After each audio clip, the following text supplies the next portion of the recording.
الحمد لله الذي نور قلوبنا بنور الإيمان وزين إيماننا بأنوار الأحاديث والقرآن أرسل رسوله بالهدى ودين الحق ليظهره على الدين كله ولو كره المشركون سبحان وصلى الله على النبي الكريم وعلى آله وصحبه وأهل بيته ومن تبعهم أجمعين أما بعد أعوذ بالله من الشيطان الرجيم بسم الله الرحمن الرحيم ما كان محمد أبا أحد من رجالكم ولكن رسول الله وخاتم النبيين وكان الله بكل شيء عليما آمنت بالله صدق الله العظيم اللهم صل على سيدنا ومولانا محمد وعلى آل سيدنا ومولانا محمد وبارك وسلم ثم صلوا عليه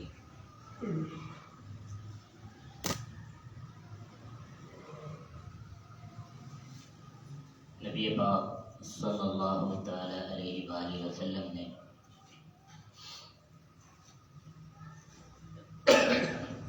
اپنی پھوپھی کی بیٹی کا نکاح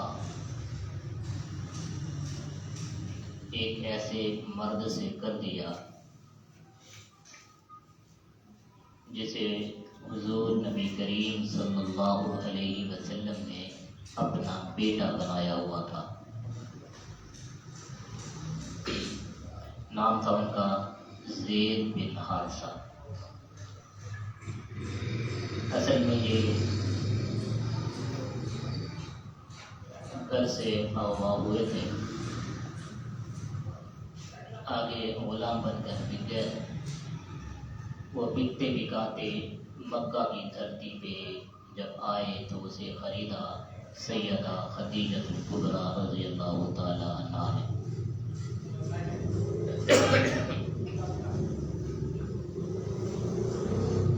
اما خدیجہ الکبریٰ نے جب نکاح کیا میرے اور آپ کے کریم پیغمبر صلی اللہ علیہ وسلم سے، تو انہوں نے وہ غلام بھی نبی علیہ السلام کو ہدیہ کر دیا، اور کچھ عرصے کے بعد باپ اور چچا انہیں تلاش کرتے ہوئے آئے۔ اتنے میں حضور علیہ السلام مکہ شریف سے مدینہ منورہ میں ہجرت کر کے آ گئے تھے، تو پتہ چل گیا کہ مدینہ کی سرزمین پہ ہمارا بیٹا گھوم رہا ہے۔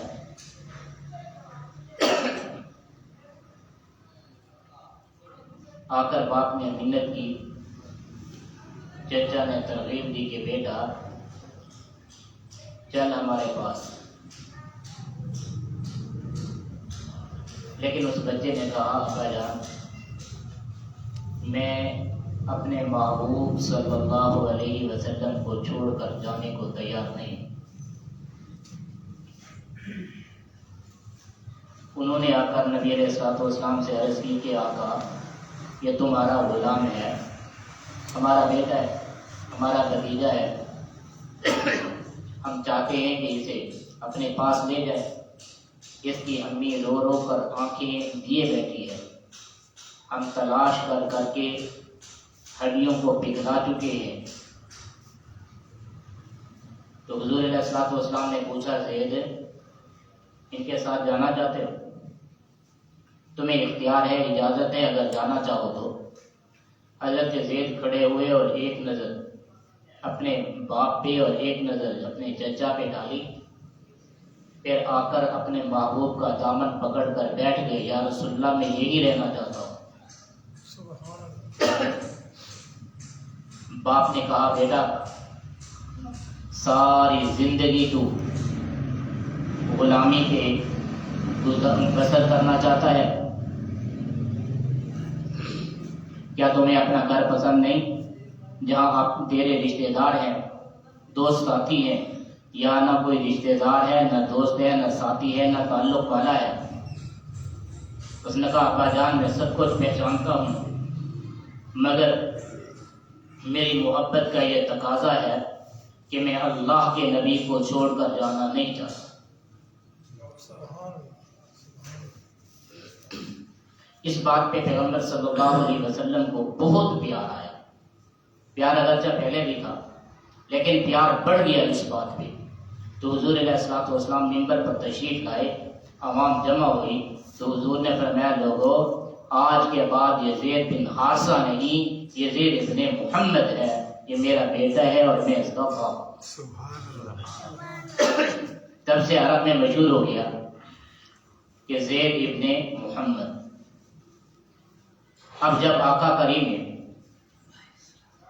اپنی پھوپھی کی بیٹی کا نکاح اس سے کر دیا تو یہ رشتہ مضبوط ہو گیا، مزید گہرا ہو گیا۔ لیکن نصیب کی بات ہے کہ ان کی آپس کی بن نہ سکی، میلان ملاپ نہ ہو سکا، تو سیدنا زید نے زمین پہ اس عورت کو طلاق دے دی۔ جبریل امین قرآن لے کر آ گئے کہ محبوبم جس عورت کو زید نے زمین پر طلاق دی ہے ہم نے اس کا نکاح آپ کے ساتھ کر دیا ہے۔ اب دنیا میں جی مگوئیاں شروع ہو گئی کہ یہ کیا ہوا، کریم پیغمبر نے تو اپنے بیٹے کی گھر والی سے نکاح کر لیا، یعنی اپنی بہو سے نکاح کیا۔ تو قرآن مجید نے یہ آیتیں نازل کر، اللہ تعالیٰ نے قرآن مجید کی یہ آیتیں نازل کی جن میں اللہ تبارک و تعالیٰ نے فرمایا ما کان محمد ابا احد من رجالکم، تم میں سے بھی جتنی مرد ہیں یہ محمد صلی اللہ علیہ وسلم کسی بھی مرد کے باپ نہیں ہے۔ تم میں سے کی بات ہے کہ جو حضور کی حقیقی اولاد تھی وہ تو دنیا سے رخصت ہو گئے تھے بیٹے، اب جسے منہ بیلا بیٹا کہا جا رہا تھا قرآن نے انکار کر دیا کہ حضور ان کے باپ نہیں ہے۔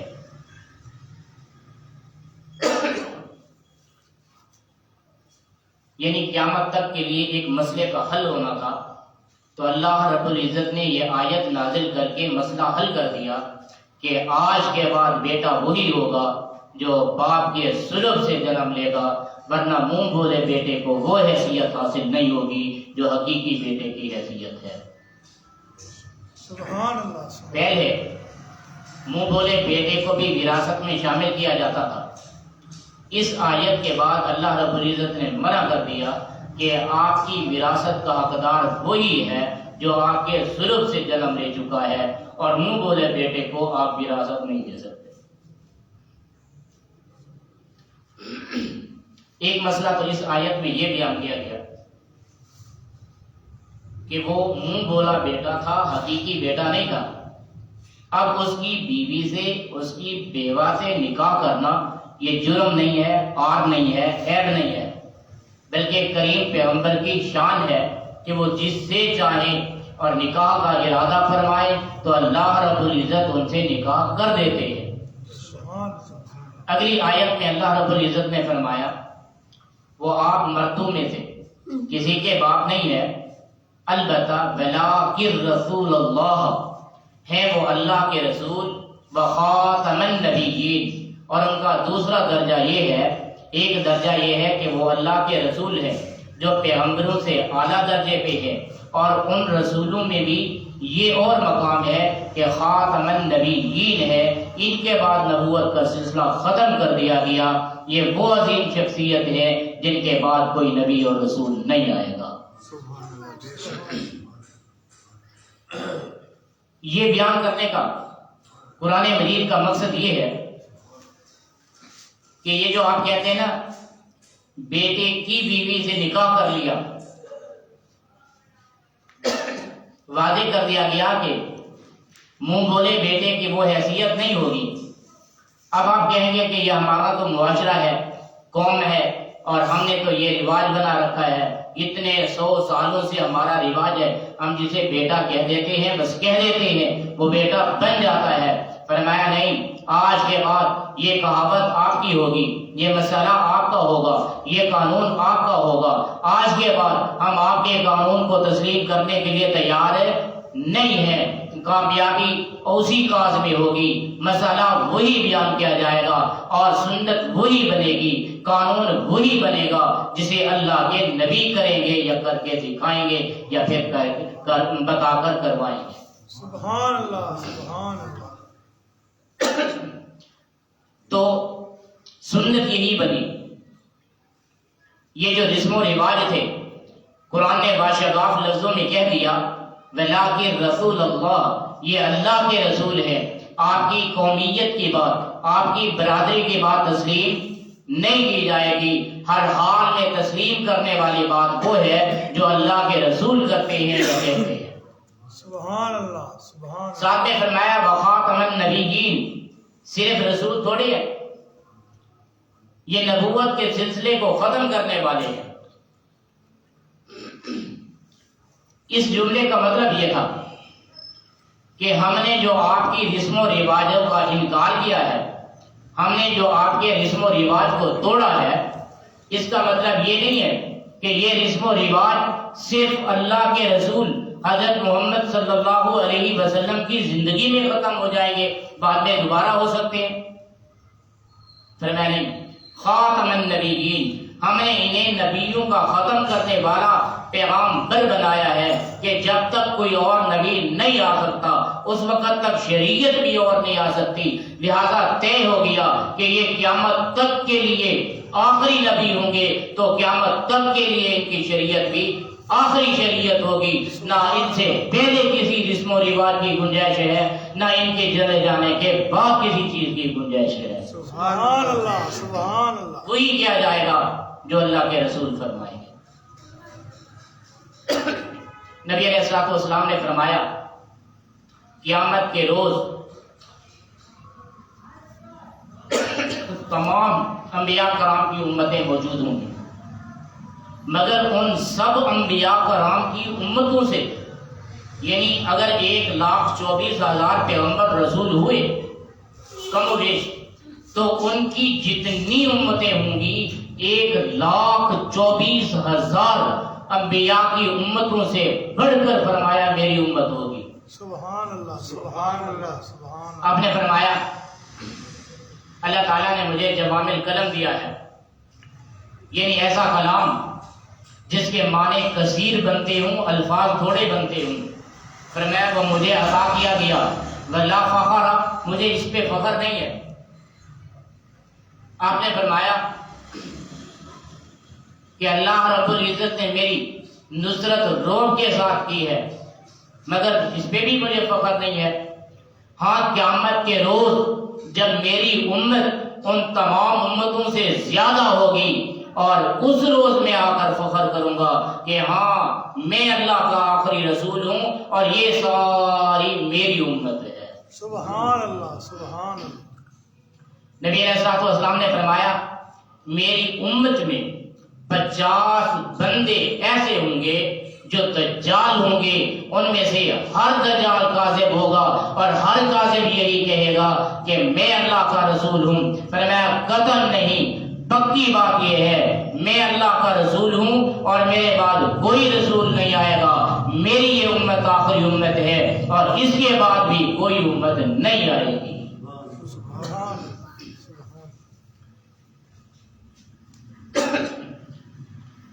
اللہ رب العزت نے ہم پہ احسان فرمایا کہ ہمیں نبی وہ عطا فرمایا جو خاتم النبیین ہے۔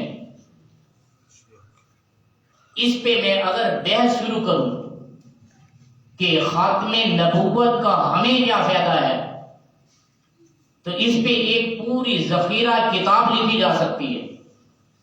اس پہ 1-2 گھنٹے نہیں، زندگی بھر کا عنوان ہے مستقل۔ لیکن میں مختصر کہتا ہوں کہ اللہ نے ہم سے جو امتیں پہلے بھیجی، اگلے نبی نے آ کر پچھلی امت کا حال بیان کر دیا، لہذا ان اول سے آخر تک تمام امتوں کے حالات ہمیں معلوم ہے، قرآن نے بتا دیا ہے۔ اب ہم جو خاتم النبیین کی امت ہے، ہمارے بعد کوئی امت نہیں آنے والی اور ان کے بعد کوئی پیغمبر نہیں آنے والا، ان کی شریعت کے بعد کوئی شریعت نہیں آنے والی، ان کی کتاب کے بعد کوئی کتاب مقدس نہیں ہونے والی۔ اس لیے ہمارا حال کیا ہے، اللہ رب العزت کسی اور کو نہیں بتائیں گے، دنیا ختم ہو جائے گی، ہم میں سے کسی کا راز کسی دوسرے کے پاس نہیں پہنچ سکے گا۔ اور اسی طرح قیامت کے روز جب اللہ رب العزت قیامت میں حساب کرنا شروع کریں گے تو حضور علیہ الصلوۃ والسلام حضرت ابوبکر صدیق کو پیش کریں گے، باوجود اس کے کہ صدیق اکبر حساب کے لیے پیش ہوں، پھر اللہ رب العزت ان کو ہٹا کر آدم علیہ الصلوۃ والسلام کی امت سے حساب شروع کریں گے، ان کی امت سے حساب شروع ہوگا۔ اس وقت بھی ہم دیکھ رہے ہوں گے یہ بندہ کتنی گناہگار ہے، یہ بندہ کتنی نیک ہے، یہ کیا کرتا تھا، یہ کیا کرتا تھا، سب کو ہم دیکھیں گے۔ جب ہماری باری آئے گی تو جنتی جنت کے قریب پہنچ چکے ہوں گے اور جہنمی جہنم کے قریب پہنچ چکے ہوں گے۔ اس امت کے علاوہ کوئی امت نہیں ہوگی، تب اس امت کا حساب کیا جائے گا۔ اس حساب میں پھر کسی کو پتہ نہیں چلے گا، ان امتوں کو پتہ نہیں چلے گا کہ یہ آخری محبوب کی جو امت ہے یہ کیسی ہے۔ اس احسان عظیم کے بعد ایک احسان اور بھی ہوگا کہ ہم میں سے جس بھی گناہگار کا حساب لیا گیا تو اس کو نیکوکاروں کے سامنے نہیں کھڑا کیا جائے گا، بلکہ نور کا ایک حالہ ہوگا، نور کا ایک پردہ ہوگا۔ اللہ اس پردے میں اس آخری امت کا حساب لیں گے کہ میرے گناہ کیا ہے، کسی اور پر منکشف نہیں ہوں گے، کسی اور کے گناہ کیا ہے دوسرے کو معلوم نہیں ہوں گے۔ یہ ختم نبوت کا فیضان ہے۔ تو ختم نبوت کا ایک فائدہ قیامت کے روز ہمیں یہ بھی ملے گا کہ از آدم تا عیسیٰ علیہ السلام کسی بھی پیغمبر، کسی بھی رسول کو، کسی بھی صالح آدمی کو دوسرے آدمی کو بخشوانے کی اجازت نہیں ملے گی۔ چنانچہ اس امت کے لیے اللہ حافظ قرآن کو اجازت دیں گے کہ وہ اپنے گناہگار دوستوں کو جن پہ جہنم واجب ہو چکی ہے ان میں سے 10 آدمیوں کو لے کر جنت میں داخل ہو جائے۔ سبحان اللہ۔ اور پھر قاری صاحب کے بعد عالم کو بھی اجازت ہوگی، شہید کو بھی اجازت ہوگی، ولی اللہ کو بھی اجازت ہوگی، اور اس کے بعد بھی جب میری بخشش کی باری نہ آئی تو اللہ کے محبوب خود تشریف لائیں گے شفاعت کے لیے۔ سبحان اللہ۔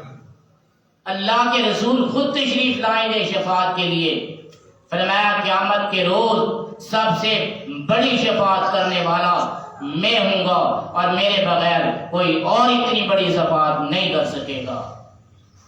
یہ ختم نبوت کی نشانی ہے۔ سو میں عرض کر رہا تھا کہ ختم نبوت کی یہ آیت اللہ اتار کر دنیا پہ یہ باور کرانا چاہتے ہیں کہ کسی کا رسم، کسی کا رواج، کسی کا قانون، کسی برادری کا طریقہ، کسی کا طور و انداز بالکل قبول نہیں کیا جائے گا۔ دنیا کے معاملات میں بھی، دین کے معاملات میں بھی، شریعت اور آخرت کے معاملات میں بھی اگر کسی کا عمل قابل حجت ہے، کوئی اگر قانون چلنے والا ہے، کوئی شریعت چلنے والی ہے، کسی کو ترقی حاصل ہے تو وہ صرف اور صرف رسول اللہ کا طریقہ ہے۔ اس طریقے سے ہٹ کر جو آدمی جتنی خوبصورت عمل لے کر آئے گا، جو آدمی جتنی وزنی عمل لے کر آئے گا، برباد کر دیا جائے گا اگر اس پہ رسول اللہ کی شریعت کی مہر نہ ہوگی، اگر اس پہ رسول اللہ کی رضامندی نہ ہوگی۔ اور اگر کوئی آدمی اللہ کے رسول کی رضا کے خلاف، اللہ کے رسول کی شریعت کے خلاف کوئی اعمال لے کر آیا، اگر وہ مسلمان ہوگا تو اس کے اعمال کو تولا جائے گا، اگر کافر ہوگا تو بلا وزن کیے جہنم میں داخل کر دیا جائے گا. مسلمان کے اعمال کو جب تولا جائے گا اس میں سے سب سے پہلی چیز عقیدہ اور ایمان کو دیکھا جائے گا کہ یہ اللہ کی ذات پہ کتنا ایمان رکھتا ہے, رسول اللہ کی ختم نبوت پہ اس کا کتنا ایمان ہے, اور قیامت کے روز پر یہ کتنا ایمان رکھتا ہے, اور مرنے کے بعد بھی سوالات کی بندرگاہ جب ہوگی تو یہی سے شروع ہوگا کہ تیرا رب کون ہے, اور آقا علیہ الصلوۃ والسلام کے متعلق بھی سوال کیا جائے گا کیا تو اسے پیغمبر اور رسول تسلیم کرتا تھا یا نہیں. اگر تیرے نزدیک پیغمبر کوئی اور ہو, تیرے نزدیک خدا کا درجہ کوئی اور رکھے, تیرے نزدیک اسلامی قانون کے بدلے میں دنیا کا بنایا ہوا گھوڑے انگریزوں کا کالا قانون بنایا ہوا اگر یہ حجت رہ گیا تو پھر اسلام سے تیرا کوئی تعلق نہیں رہے گا, مسلمان ہونے سے تیرا کوئی تعلق نہیں رہے گا, پیغمبر خاتم کی امت ہونے سے بھی تیرا تعلق باقی نہیں رہے گا. قیامت کے روز تیرے ہزار اعمال کے باوجود نہ شفاعت کی جائے گی, نہ بخشش کی جائے گی, نہ رحمت کی نظر کی جائے گی. سبحان اللہ, سبحان اللہ, سبحان. بے شک دنیا کی عزت و عظمت کا حال اور آخرت کی بلندی درجات کا حال اللہ کی توحید پہ مصر ہے تو آقا کی ختم نبوت کا شان ہے.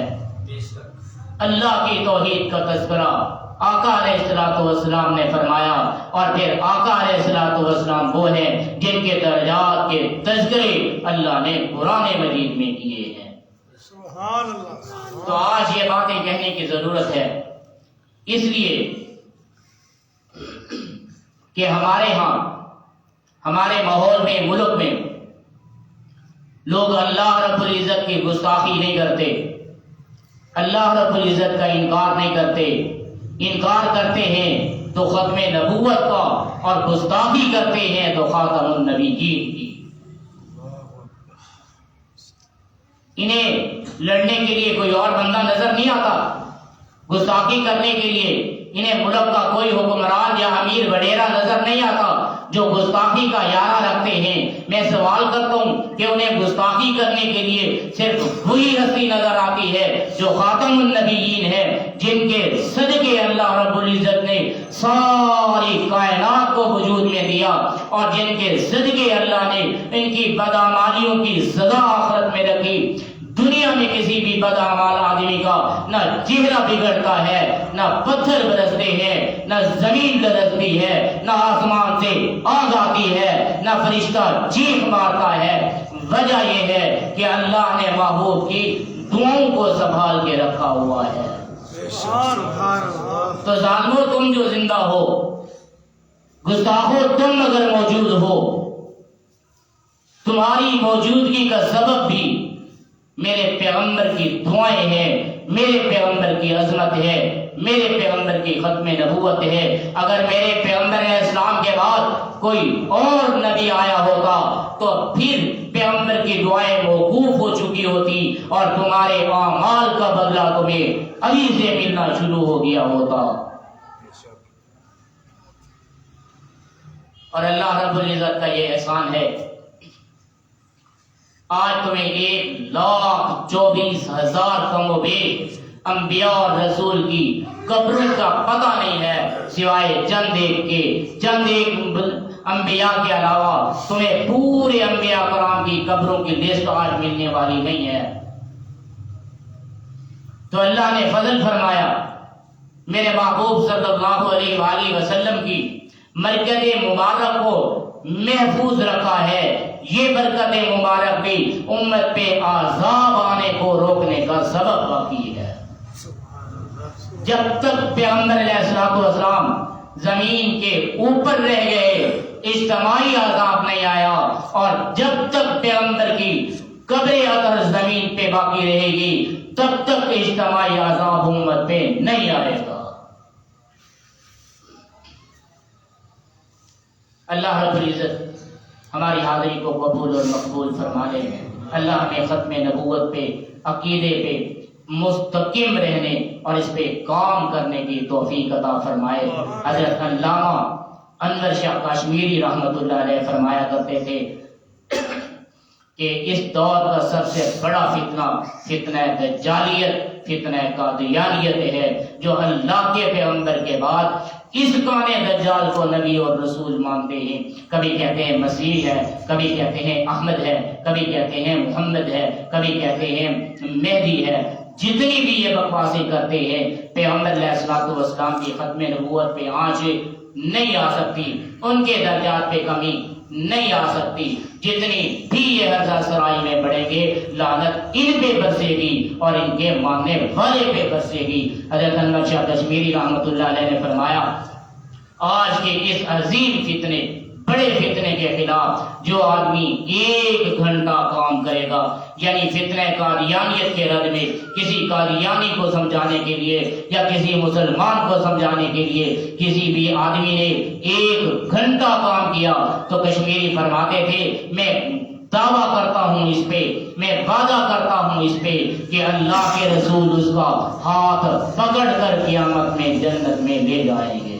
سبحان اللہ۔ اللہ تعالیٰ ہماری حاضری کو قبول فرمائے۔ اب آپ متوجہ ہو جائیں ذکر